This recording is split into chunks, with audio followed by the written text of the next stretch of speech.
അവിടെ മുസ്ലിംകൾ മാത്രമല്ല, ഈ 70% മുസ്ലിംകളാണ്, 30% നോൺ മുസ്ലിംസുമാണ്. ഏതായാലും നിയമവിരുദ്ധമായിട്ടാണ് അവർ താമസിച്ചിരുന്നത് എന്ന് അവർ പറയുന്നു. എത്രയും പെട്ടെന്ന് ഒരു പരിഹാരമുണ്ടാക്കി കൊടുക്കണം എന്ന് ഞങ്ങൾ ആവശ്യപ്പെട്ടിട്ടും ഉണ്ട്. സുന്നി ആദർശത്തിനെതിരാണ് ജമാഅത്തെ ഇസ്ലാമിയുടെ രാഷ്ട്രീയം എന്നൊക്കെ എപ്പോഴും പറയുന്നതാണ്. അവരെ അകറ്റി നിർത്തണമെന്നാണ് സമസ്ത എല്ലായ്പ്പോഴും പറയാറ്.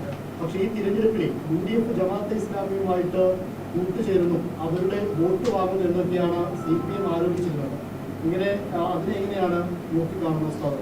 ഏതായാലും ദയവായിട്ട് ഞങ്ങളെ നിങ്ങൾ രാഷ്ട്രീയത്തിലേക്ക് വലിക്കാതെ ഇരിക്കണമെന്ന് ഞാൻ പ്രത്യേകിച്ച് ഓർമ്മിപ്പിക്കുകയാണ്.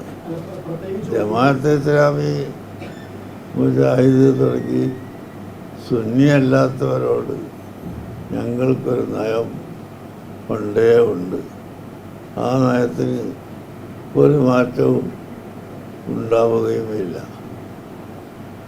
പ്രത്യേകിച്ചിപ്പം ഈ CPM-ന്റെയും UDF-ന്റെയും ഒക്കെ പ്രധാനപ്പെട്ട നേതാക്കൾ ഇത് ഇലക്ഷൻ വരുന്ന കാലത്ത് താങ്കളുടെ അടുത്ത് വരികയും വോട്ട് അഭ്യർത്ഥിക്കുകയൊക്കെ ചെയ്യാറുണ്ട്. അപ്പം അവർ തന്നെയാണ് ഇത്തരം വർഗീയ ശക്തികളോട് കൂട്ടുകൂടുന്നത് എന്നൊരു ആരോപണമുണ്ടോ?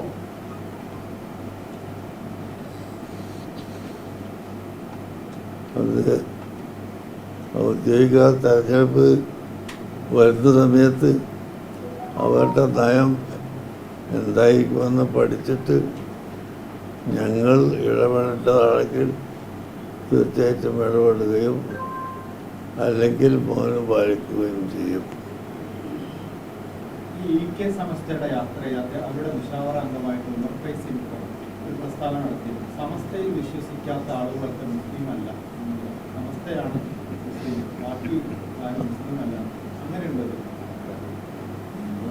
അങ്ങനെ പ്രസ്താവന ഇറക്കിയതായിട്ട് നമ്മുടെ ആരും അറിഞ്ഞിട്ടില്ല, ഉണ്ടായിരുന്നില്ലേ?